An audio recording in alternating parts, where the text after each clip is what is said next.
Hello dear friends, welcome to M K legal शिक्षा the way of learning. आपके इस YouTube channel में फिर से आपका स्वागत है। अभी तक अगर आपने एम के लीगल शिक्षा को सब्सक्राइब नहीं किया है तो सब्सक्राइब जरूर कर लें और साथ ही बेल आइकन को भी प्रेस करें, जिससे आपको नई वीडियोस के अपडेट मिलते रहें।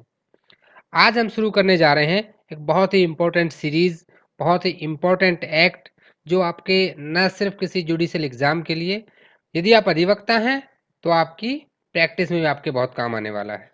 आज हम स्टार्ट करेंगे इंडियन एविडेंस एक्ट 1872, यानी कि भारतीय साक्ष्य अधिनियम 1872। इंडियन एविडेंस एक्ट यानी भारतीय साक्ष्य अधिनियम बहुत ही महत्वपूर्ण है। आप अपने हेडफोन को ऑन कर लें, अपने रजिस्टर या अपने नोट पैड को अपने साथ में रखें, इंपॉर्टेंट पॉइंट्स को नोट करते हुए चलें और जब भी देखना है वीडियो को पूरा देखने की कोशिश करें। अगर कोई चीज़ मिस होती है तो वीडियो को रिपीट करें। इंडियन एविडेंस एक्ट 1872 यानी कि ये कानून 1872 में बना था, जब ब्रिटिश इंडिया था। सबसे पहले इंडियन एविडेंस के प्रारूप को समझते हैं। देखिए, इस कोड को कैसे डिवाइड किया गया है। इसमें टोटल 11 चैप्टर्स हैं और 167 सेक्शंस हैं और इन 11 चैप्टर्स और 167 सेक्शंस को कितने पार्ट्स में डिवाइड किया गया है? टोटल 3 पार्ट्स में डिवाइड किया गया है। यानी कि आपका इंडियन एविडेंस एक्ट 3 पार्ट में डिवाइड है, जिसमें कि 11 चैप्टर हैं और 167 सेक्शंस हैं। अब फर्दर इस वीडियो में हम समझेंगे कि ये पार्ट्स क्या क्या हैं, चैप्टर्स कैसे हैं, कैसे डिवाइड हैं और सेक्शंस कैसे डिवाइड हैं। उससे पहले हम हिस्टोरिकल बैकग्राउंड की बात कर लेते हैं। जब किसी भी कानून को आप पढ़ने जाते हैं तो आपको उसके हिस्टोरिकल बैकग्राउंड का पता होना बहुत ही आवश्यक है। देखिए, इंडियन एविडेंस एक्ट 1872 इसके आने से पहले ब्रिटिश इंडिया में, जब ब्रिटिश इंडिया था 1872 में, और ब्रिटिशर्स इस एक्ट को लेकर आए थे, और आप देखेंगे तो 1872 से लेके अब तक इतने सालों के बाद भी इसने अपनी मेन स्ट्रक्चर को खोया नहीं है। अभी भी इंडिया की कोर्ट्स में यही लॉ फॉलो होता है। आफ्टर इंडिपेंडेंस आल्सो इसमें बहुत ज़्यादा मेजर चेंजेस नहीं किए गए हैं। तो ब्रिटिश इंडिया में before enactment of this act क्या होता था, जो रूल्स थे मतलब एविडेंस के, वो कैसे कैसे थे, 3 चीज़ों पर डिपेंड करते थे। पहला था कि जो सेट ऑफ रूल्स थे, जो किसने बनाए थे? डिफरेंट लेजिस्लेचर्स ने बनाए थे। दूसरा था कि सेट ऑफ रूल्स जो एविडेंस के थे, जुडिशियल डिसीजन जो आते थे उनके बेस पे कुछ सेट ऑफ रूल बन गए थे, लेकिन कोई एक कंसोलिडेट एविडेंस एक्ट नहीं था। और कुछ सेट ऑफ रूल जो थे वो किस पे बेस्ड थे? पर्सनल लॉज पे थे। Customary law of the evidence था, कस्टम्स एंड यूसेज। उससे पहले जब हम पर मुस्लिम्स का रूल था तो उन लोगों ने अपने कुछ रूल्स बना रखे थे। जो राजा महाराजा होते थे उन्होंने कुछ अपने शास्त्रों के आधार पर, अपने खुद के नियमों में कुछ एविडेंस एक्ट बना रखा था पर्सनल लॉज के ऊपर। लेकिन कोई भी एक ऐसा कंसोलिडेट नहीं था जिसको सभी कोर्ट्स के लिए जो चीज़ मान्य हो। तो ब्रिटिश इंडिया ने उस वक्त प्लान किया कि हम लोग कुछ ऐसा बनाते हैं जो कि एक ऐसा एविडेंस एक्ट जो सभी इंडियन कोर्ट्स में लागू हो सके। इन 1868 सर हेनरी मैने, ये जो हेनरी मैने थे, ये लॉ मेंबर थे गवर्नर जनरल की काउंसिल के। 1868 में इनको एक काम दिया गया कि आप एक इंडियन एविडेंस एक्ट के लिए ड्राफ्ट तैयार कीजिए, एक इंडियन एविडेंस एक्ट बनाइए हमारे लिए। लेकिन जो मिस्टर मैने ने जो ड्राफ्ट तैयार किया उसमें टोटल 39 क्लोज थे, लेकिन जब उस ड्राफ्ट को पुटअप किया गया तो वो ड्राफ्ट अप्रूव नहीं हो पाया। और फिर से और 1871 में sir James Fitz James Stephen ये आए और इन्होंने जो मिस्टर मैने का ड्राफ्ट था उसमें काफ़ी सारे चेंजेस की और मिस्टर स्टीफन का जो ड्राफ्ट था वो अप्रूव कर दिया गया। तो mister Stephen is that person who is known as father of the Indian evidence act. 15 March 1872 को गवर्नर जनरल ने इस पर अपनी सहमति दे दी और उनकी सहमति के बाद ये बन गया एक्ट नंबर 1 ऑफ 1872, यानी कि 1872 का पहला कानून था ये। और ये कानून 1 सितंबर 1872 को लागू हुआ। It came into the force on 1 सितंबर 1872। तो इस तरह से आपके इंडियन एविडेंस एक्ट की जर्नी कंप्लीट होती है। और यहाँ पे sir James Stephen who is the drafter और writer for the Indian evidence act, sir James Stephen, ये याद रखिए, ये क्वेश्चन भी कभी पूछा जा सकता है। And when it came into the force, it came into the force on 1 सितंबर 1872। अब नेचर ऑफ लॉ की बात करते हैं कि इस लॉ का नेचर क्या है। इंडियन एविडेंस एक्ट है ये, generally it is a procedural law. अभी आप कहेंगे कि जनरली क्यों बोला यहाँ पे, वो भी मैं आपको बताऊंगा। There are two kinds of law, one is a substantive law and another one is a procedural law. कानून के दो प्रकार हैं। सब्सटेंटिव लॉ वो लॉ होता है जो क्या डिटरमाइन करता है, लीगल राइट्स, ड्यूटीज और लाइबिलिटीज को डिटरमाइन करता है। लेकिन आपके इन लीगल राइट्स को, इन कानूनी अधिकारों को, इन कर्तव्यों को, इन जिम्मेदारियों को किस तरह से फोर्स में लाया जा सकता है, किस तरह से लागू किया जा सकता है, ये कौन बताएगा? ये प्रोसीजरल लॉ बताएगा।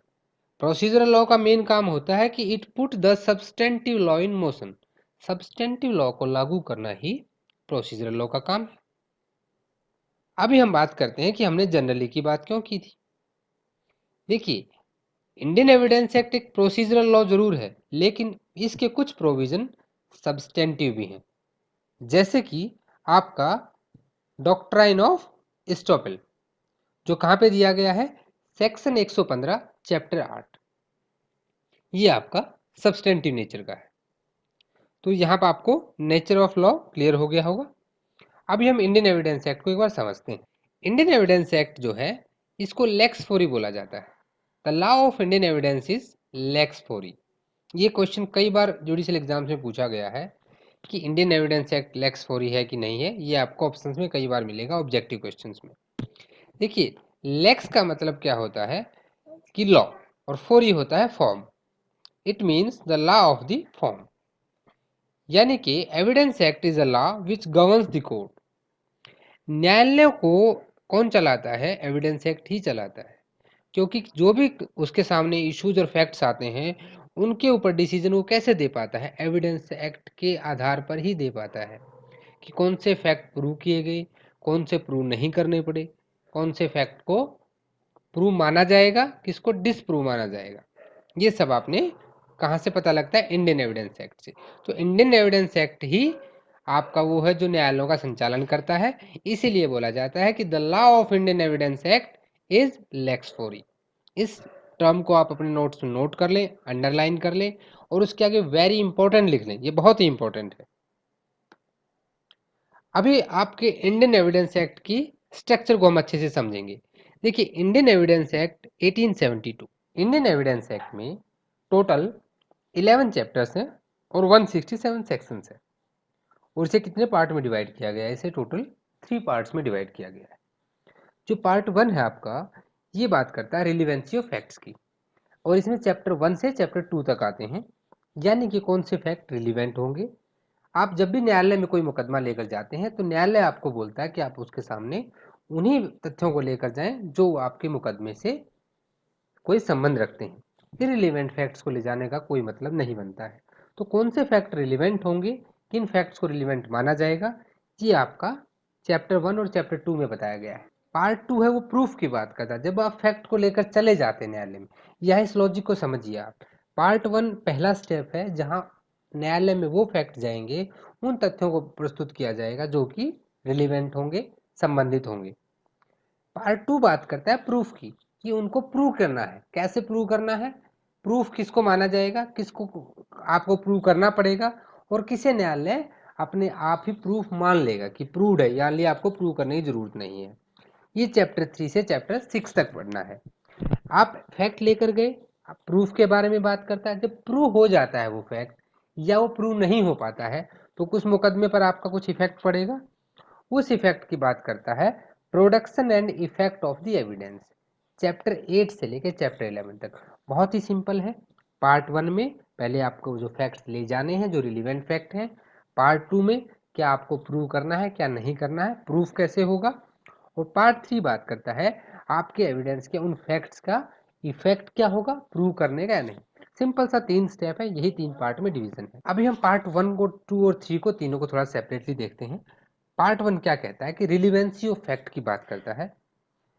इसमें जो चैप्टर 1 है वो इंट्रोडक्शन बताता है, इसका इंट्रोडक्टरी पार्ट है चैप्टर 1 में।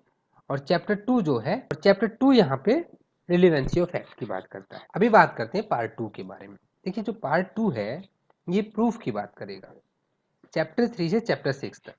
जो चैप्टर 3 है आपका, ये है fact which need not to be prove. ऐसे तथ्य है जिन्हें आपको साबित करने की आवश्यकता नहीं है। न्यायालय उनको अपने आप साबित मान लेगा। मान लीजिए आप कोई मुकदमा लेकर जाते हैं न्यायालय में और आपने प्लेंट में एलिगेशन लगाया कि इसने मुझसे 10,000 रुपये लिए, और उधर से डिफेंडेंट भी रिटर्न स्टेटमेंट में इस बात को मान लेता है कि हाँ इसने मुझसे 10,000 रुपये इसने मुझे दिए थे, मैंने लिए हैं। जो चीज एडमिट होगी उसे प्रूव करने की जरूरत नहीं है वहां पे। और जैसे कोई 8 साल का बच्चा है, अगर वो किसी मुकदमे की पार्टी है तो वो माइनर है, वहां आपको प्रूव करने की जरूरत नहीं है कि वो माइनर है। Chapter 4 oral evidence. देखिए एविडेंस कैसे दिया जा सकता है, या तो लिखकर या बोलकर। तो जो ओरल एविडेंस की बात है वो चैप्टर 4 में करता है, और चैप्टर 5 आपका डॉक्यूमेंट्री एविडेंस की बात करता है, यानी कि लिखित। चैप्टर 6 जो है वो exclusion by of oral by documentary evidence की बात करता है, यानी कि किस तरह से आपके जो तथ्य हैं उनको प्रूव किया जाएगा या प्रूव नहीं किया जाएगा, एविडेंस कैसे होगा, ये आपका चैप्टर पार्ट 2 बात करता है। पार्ट थ्री बात करेगा production and effect of the evidence. जो एविडेंस आपने दिया है उसका इफेक्ट क्या होगा, चैप्टर 7 से लेके चैप्टर 9 तक। चैप्टर 7 बात करता है the burden of the proof, यानी कि साबित करने का जो दायित्व हो किस पर रहेगा, बर्डन ऑफ प्रूफ की बात करेगा। चैप्टर 8 स्टॉपेल की बात करेगा। चैप्टर 9 विटनेस की बात करेगा। अगर विटनेस कोई गवाह आया है उसके बारे में चैप्टर 9 में बताया गया है तो विटनेस का क्रॉस एग्जामिनेशन भी होगा। तो चैप्टर 10 क्या है, एग्जामिनेशन ऑफ विटनेस हो गया। Chapter 11 improper admission on rejection of evidence, यानी कि अगर किसी एविडेंस को रिजेक्ट कैसे किया जा सकता है, किसी का कोई इम्प्रॉपर एडमिशन हो गया है तो कैसे होगा। तो आपने तीनों पार्ट्स में समझा इंडियन एविडेंस एक्ट को कि किस तरह से उसके 11 चैप्टर्स को 3 पार्ट में डिवाइड किया गया है। इसके नेक्स्ट वीडियो में हम लोग बात करेंगे पार्ट 1 के बारे में। Thanks for watching this video. Please like, share and subscribe करना तो बिल्कुल भी ना भूलें, और अपने दोस्तों के साथ शेयर भी करते रहें। और अगर आपको लगता है हमें किसी और टॉपिक पर वीडियो बनानी चाहिए तो प्लीज़ मुझे कमेंट करके ज़रूर बताएं। मिलते हैं नेक्स्ट वीडियो में, तब तक के लिए बाय बाय।